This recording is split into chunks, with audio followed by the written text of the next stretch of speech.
C'est seul encore. On est le 1er septembre 2021. Alors je viens sur la trompette aujourd'hui encore. Et je viens proclamer le retour de notre Seigneur Jésus-Christ. Soyez bénis et soyez remplis. Amen. De sa grâce. Amen. Et que le Saint-Esprit vous renouvelle. Et qu'il vous remplisse aussi. On a toujours besoin, amen, d'une dose nouvelle du Saint-Esprit. La Bible dit que quand ils étaient rassemblés ensemble, amen, et le Saint-Esprit les remplit à nouveau, et le lieu où ils étaient trembla. Alors, ils ont vécu une expérience comme ça, qui nous a été rapportée dans le livre d'Actes, Actes et Apôtres, 2 ou 3 fois. Alors, le Saint-Esprit ne te remplit pas une seule fois. Il te remplit à tout moment. Amen. Selon ce que Dieu veut. Alors, tu peux avoir une effusion vraiment intense. Tu peux avoir aussi à petite dose. Mais ce que tu ne devrais pas te retrouver à faire, c'est d'être vidé de ton huile. Ça, c'est pas bon. Amen. Fais tout pour ne pas être vidé de ton huile. Souvent, l'ennemi peut venir nous acculer. Amen. Nous oppresser de telle sorte que on est au pied du mur. Amen. Ça peut arriver. Mais il est très très important de garder le moral et de continuer de déclarer les bontés de l'Éternel qui ne sont pas épuisées. Les bontés de l'Éternel se renouvellent à tous les jours, à chaque matin, dit la parole de Dieu. Et elles se renouvellent pour qui? Pour toi et moi. Les bontés de l'Éternel sont disponibles à tous les jours. Il est très important qu'on puisse aller les chercher, amen, pour notre épanouissement et pour remplir notre récipient, amen. Alors, ceux qui me haïssent aiment la mort. Ça, c'est dit de Proverbe 8, le verset 36. C'est dit dedans, et c'est sagesse qui parle, amen. Alors, le Proverbe 8 nous parle de la sagesse, la première œuvre de Dieu. Et plus on lit, plus on se rend compte que la sagesse est une personne. Amen. Et elle est la première œuvre de l'Éternel. Parce que sans elle, rien n'a été possible. Ça dit que avant que Dieu fasse quoi que ce soit, il a d'abord conçu la sagesse, la première œuvre divine. Alors, toi et moi avons besoin de la sagesse. Il y a un lien étroit entre la relation que nous avons avec Dieu, ou bien l'intimité que nous avons avec Dieu et notre proximité avec la sagesse. Et sagesse dit donc, celui qui me... comment c'est dit? C'est dit, ceux qui me haïssent aiment la mort. Alors, est-ce possible d'haïr Dieu? Ou bien pourquoi haïr Dieu? On peut s'arrêter là pour dire, mais voyons, est-ce qu'on peut haïr Dieu? Et sagesse nous renvoie à l'information que oui, on peut se retrouver à être des ennemis de Dieu. Alors haïr, hein, c'est détester. C'est vouloir du mal à quelqu'un. C'est exécrer quelqu'un. Amen. Et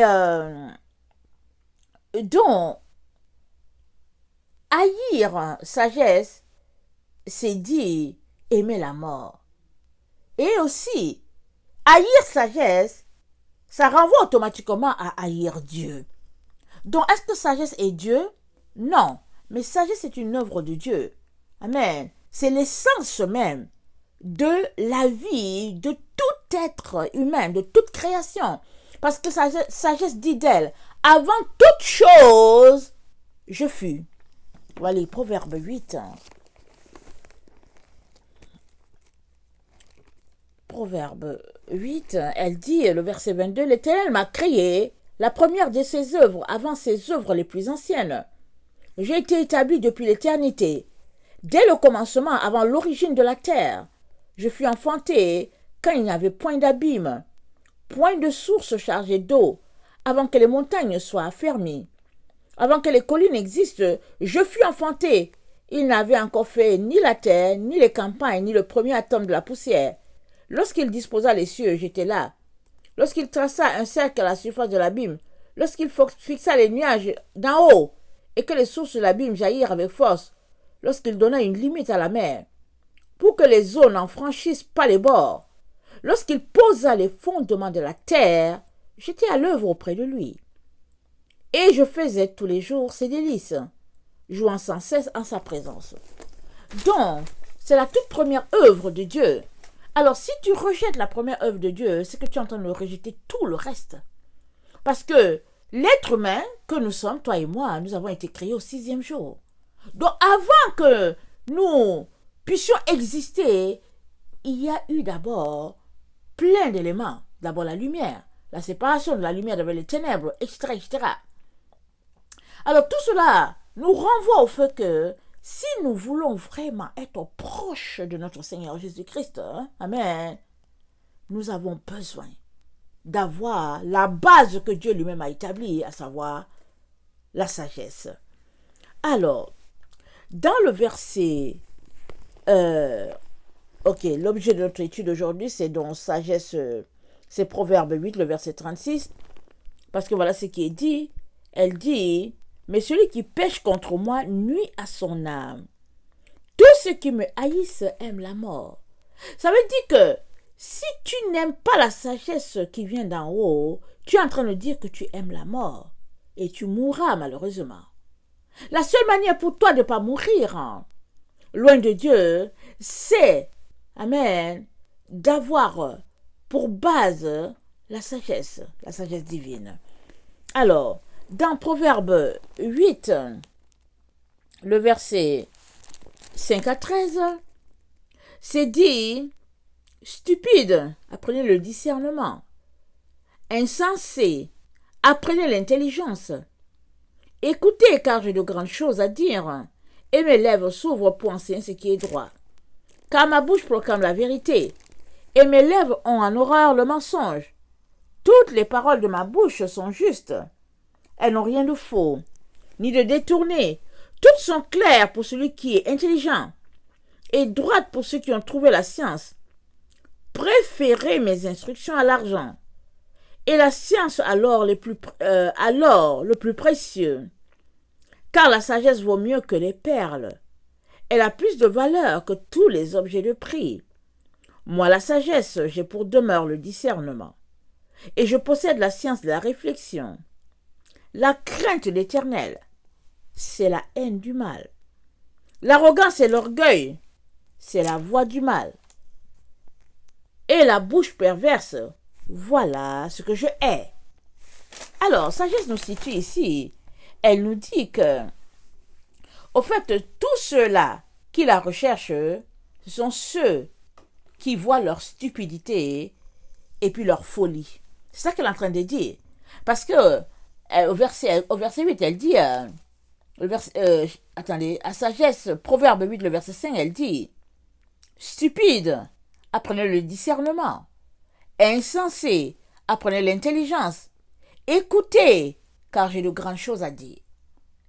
Alors, elle commence par interpeller la personne qui se croit insensée, la personne qui se croit stupide, c'est-à-dire qui se regarde, qui réalise, qui met une note sur sa propre vie, qui dit stupide, insensé. Elle dit à ces personnes-là, puisque maintenant tu sais que tu es stupide, viens, je vais t'enseigner, je vais te révéler des grandes choses.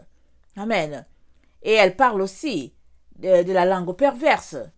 Tout cela, si ce sont ces choses-là que tu aimes, tu es en train de dire que tu n'aimes pas la sagesse. C'est ça qu'elle est en train de dire. Et elle est aussi en train de dire que si tu veux demeurer avec la sagesse, alors il faudrait que tu détestes ces choses-là que la sagesse déteste, à savoir la stupidité, à savoir la vie de ce monde. Amen, la vie de ce monde. Alors, donc, les conseils qu'elle nous donne, c'est de préférer, amen, l'instruction à l'argent.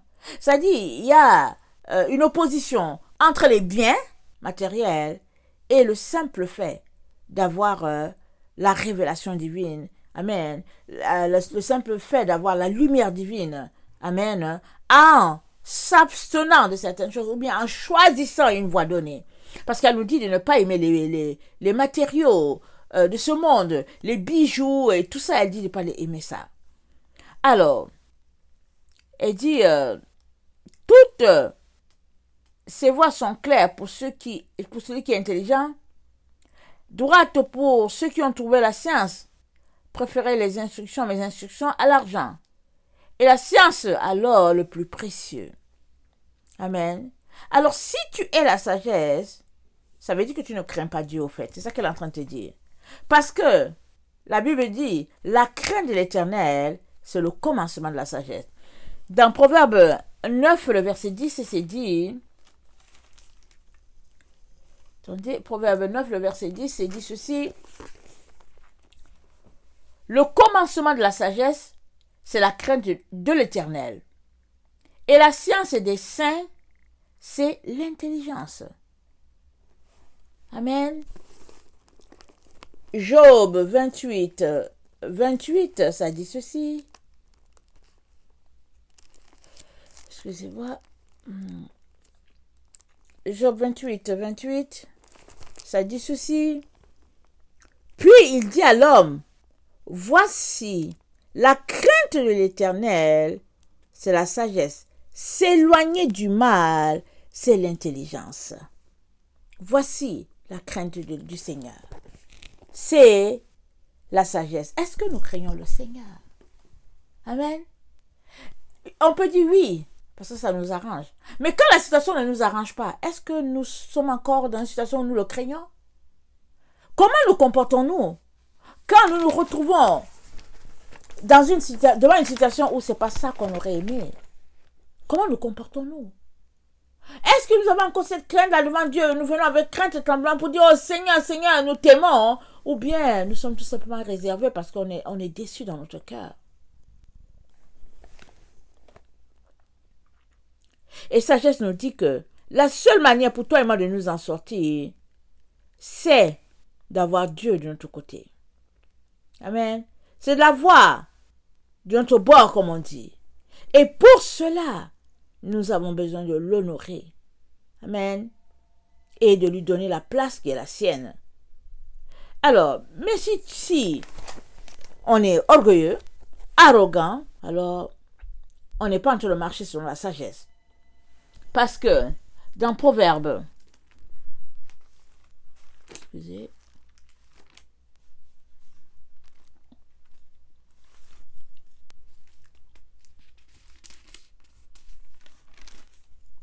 dans Proverbe 8,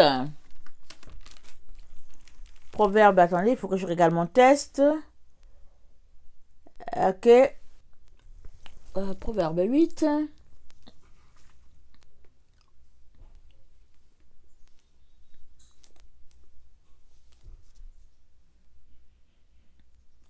Voilà, c'est dit, le verset 12, moi la sagesse, j'ai pour demeure le discernement. Et je possède la science de la réflexion. Avec sagesse, il faut toujours réfléchir avant de poser une action. Et c'est elle qui t'amène à poser ces questions-là très profondes. Afin que l'action qui en découlera soit vraiment quelque chose de mûri et quelque chose de rempli de Dieu. Alors, la bouche perverse, voilà ce que je hais. Le conseil et le succès m'appartiennent. Je suis l'intelligence, la force est à moi, et par moi les rois règnent. Les princes ordonnent ce qui est juste. Par moi gouvernent les chefs, les grands et les juges de la terre. J'aime ceux qui m'aiment, et ceux qui me cherchent me trouvent. Ceux qui me cherchent me trouvent. On a besoin de chercher la sagesse pour que nous puissions être proches de Dieu. Parce que la sagesse, qui est la première œuvre de Dieu, et marche de connivence avec Dieu. Elle est intégrée à sa personne de telle sorte qu'on ne fait pas attention. Mais la Bible nous dit que s'il y a quelque chose qu'on doit avoir, c'est bien la sagesse. Parce que la sagesse nous conduira devant le trône. Ça, c'est sûr et certain. Alors, Proverbe 1, le verset 24. Proverbe 1.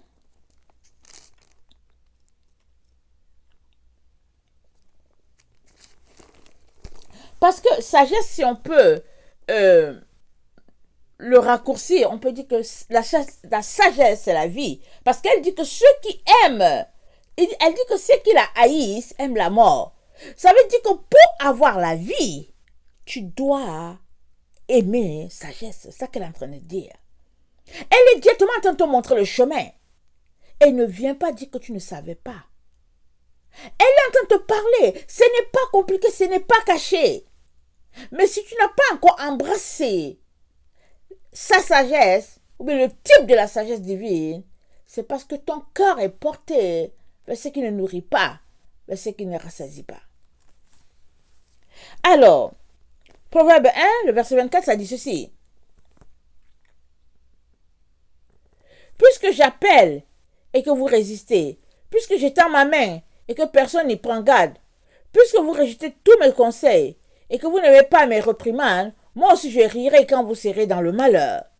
Je me moquerai quand la terreur vous saisira, quand la terreur vous saisira comme une tempête, et que le malheur vous enveloppera comme un tourbillon, quand la détresse et l'angoisse fondra sur vous. Alors, il m'appellera, et je ne répondrai pas. Ils me chercheront, et ils ne me trouveront pas, parce qu'ils ont haï la sagesse, et qu'ils n'ont pas choisi la crainte de l'Éternel, parce qu'ils n'ont point aimé mes conseils, et qu'ils ont dédaigné toutes mes réprimandes. Ils se nourriront du fruit de leur voix, et ils se rassasieront de leurs propres conseils. Car la résistance des stupides les tue, la souffrance des insensés les perd. Mais celui qui m'écoute reposera avec assurance. Il vivra être tranquille et sans craindre aucun mal. Mais celui qui m'écoute, nous avons besoin d'être constamment à l'écoute de Dieu pour pouvoir vivre selon son type de sagesse à lui. Nous en avons besoin. Elle dit dans le verset 25, le Proverbe 1, elle dit, mais puisque vous rejetez tous mes conseils et que vous n'avez pas mes réprimandes, moi aussi je rirai quand vous serez dans le malheur. Elle projette déjà ce temps-là où, parce que nous avons rejeté ces enseignements, elle projette déjà ce temps-là où on sera dans la galère, la misère. Parce qu'elle sait que tu ne peux pas arriver devant Dieu sans une amitié avec la sagesse, c'est pas possible. Donc ressaisis-toi, pose-toi des questions, toi qui m'écoutes. As-tu la sagesse divine? Et si tu ne l'as pas, laisse donc ce que tu appelles sagesse et cours chercher la sagesse des sagesses. Parce que si tu ne l'as pas, si elle n'est pas trouvée en toi, tu n'entreras pas dans la présence du Père. C'est ça que ce passage est en train de nous dire.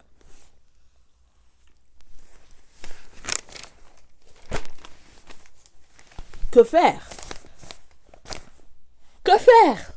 Puisqu'on aime les choses très vite fait, on aime justifier nos actions, on aime dire il ne faut pas exagérer quand même, voilà, on essaie de trouver un équilibre. Mais sagesse nous dit point d'équilibre.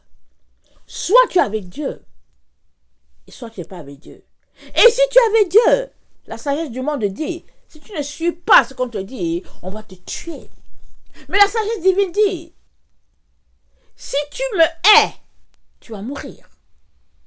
Alors, quand on finit de réfléchir, quand on finit de mettre les deux choses ensemble, c'est-à-dire qu'on évalue, on pèse le pour et le contre, quand on finit là, on se dit, non, le seul conseil que j'aurais, c'est d'aller dans la direction de sagesse.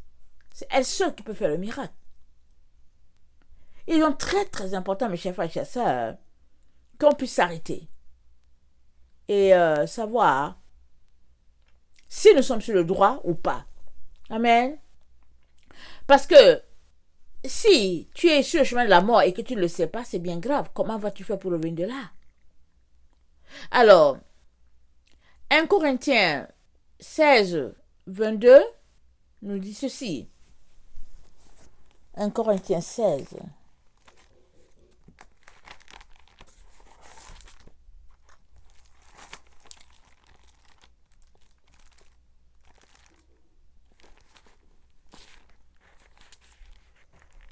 1 Corinthiens 16.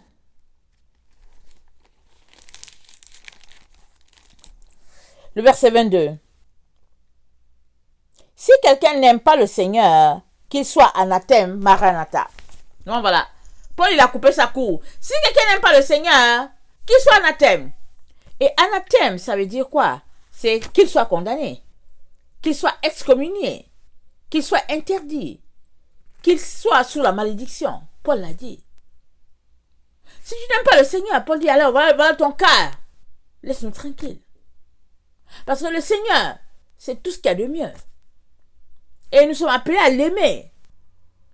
Et à grandir dans cette marche-là.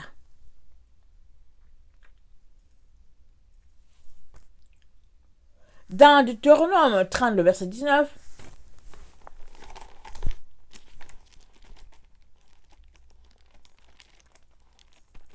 Deutéronome 30, excusez-moi,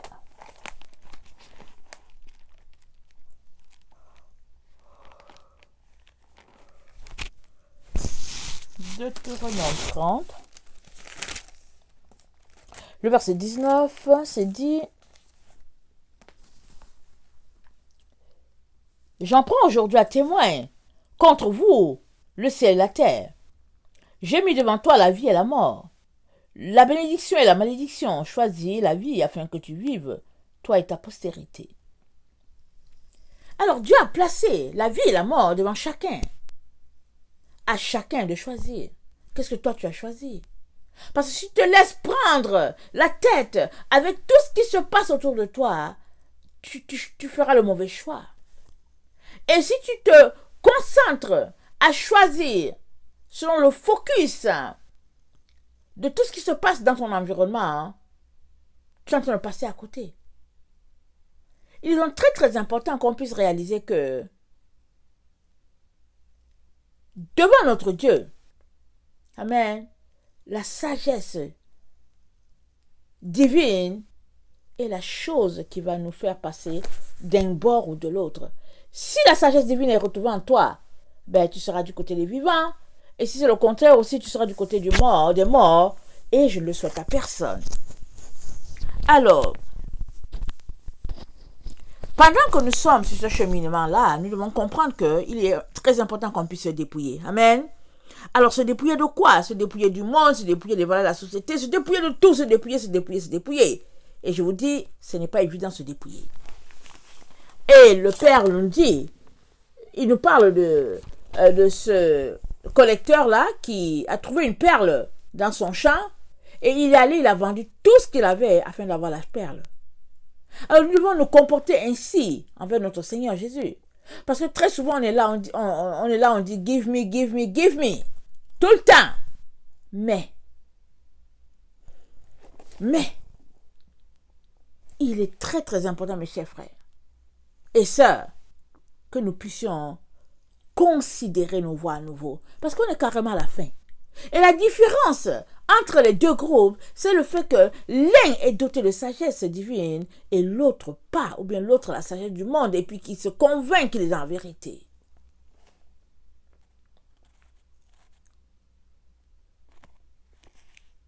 On est tous appelés à aimer la sagesse divine comme Jésus l'a aimé.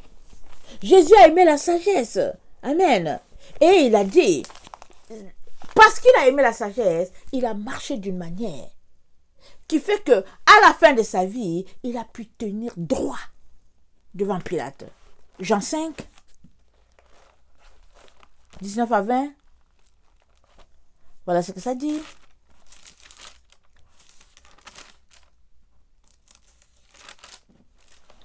Jean 5, 19 à 20.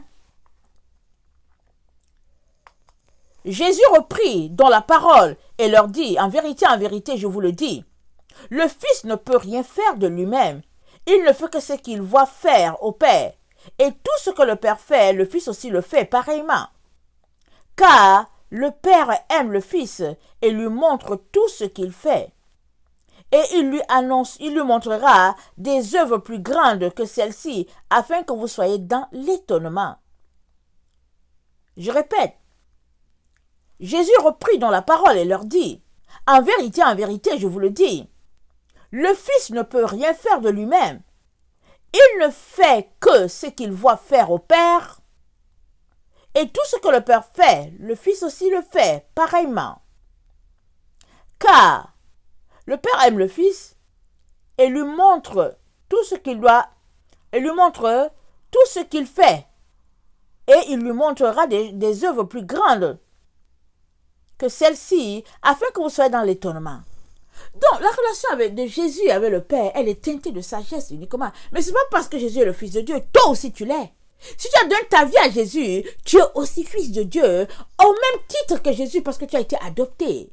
Alors, qu'est-ce qu'il faudrait faire? C'est de regarder ce que Jésus a fait et de marcher à la suite de Christ. Et on se retrouvera parmi les vivants. Mais si on regarde ce que Christ a fait et on justifie que lui, il était fils de Dieu et que nous autres, nous sommes des humains, toujours en train de nous niveler vers le bas, on n'arrivera pas. Parce que Dieu a donné la sagesse à toute l'humanité. Avant toute chose, il a établi la base, il a mis la sagesse. Et tout a été créé par la sagesse, s'il vous plaît. On ne peut donc pas renier la sagesse. Les arbres, le ciel, les nuages, la végétation, tout a eu pour base d'abord la sagesse. Pour que toi aussi et moi nous voyons cela et que nous comprenions que la sagesse est la base. Mais si nous la négligeons, nous sommes foutus. Maintenant, si nous ne la négligeons pas, comment l'acquérir en abondance? C'est de faire comme Jésus a fait, abandonnant sa propre volonté pour obéir à la volonté du Père. La Bible dit, il ne s'est point fait égal du Père, mais il s'est humilié jusqu'à la mort, et la mort de la croix. C'est pourquoi Dieu l'a élevé et lui a donné le nom qui est au-dessus de tout nom, afin qu'au nom de Jésus, tout genou puisse se fléchir et toute langue confesser qu'il est le Seigneur. Et ça, c'est parce que Jésus s'est comporté d'une manière qui, à la fin, a fait que, en tout cas, il a été couronné. Voilà l'exemple que Dieu nous donne. Pour que la vie ne soit collée comme étiquette. Parce que si tu détestes la sagesse, pour toi c'est la mort, c'est tout. Il n'y a pas demi-mesure. On ne peut pas venir négocier. Et la sagesse s'acquiert par la réflexion devant une situation. Est-ce que je fais ou je ne fais pas? Est-ce que je vais à gauche ou bien je vais à droite? Qu'est-ce que je dois faire, Seigneur? Mais qu'est-ce que je fais? La sagesse est teintée de beaucoup de réflexions. Et à la fin, la sagesse va te donner la direction à prendre. Mais la prendras-tu? Si tu as la crainte des hommes, si tu as la crainte de ton environnement, tu ne prendras pas le choix de la sagesse. Tu ne la prendras pas. Et tu passeras tout simplement à côté. Je viens vraiment nous encourager à revoir un peu notre manière de fonctionner. Amen. Nous appuyons sur les préceptes de Christ, suivant son exemple, afin de recevoir en abondance ce que le Seigneur a pour nous. Parce que vous savez, souvent le Seigneur peut parler, on ne comprend pas du tout ce qu'il dit. Et on peut l'interpréter autrement. Mais il est très très important que nous puissions nous engager une bonne fois pour toutes sur la voie de la sagesse et travailler, amen, d'arrache-pied pour qu'elle soit établie en nous. Et il n'y a pas de négociation possible. Sagesse divine, c'est sagesse divine. Sagesse du monde, c'est sagesse du monde. Et on doit demeurer ferme dans notre choix de marcher selon la sagesse divine, quoique nous sommes encore dans notre corps mortel. Amen. Que le Seigneur bénisse sa parole. Et puis, qu'il puisse, que cette parole-là puisse te donner de poser une action aujourd'hui, t'amenant sur le chemin de la sagesse. Parce qu'il y a vraiment de la distraction.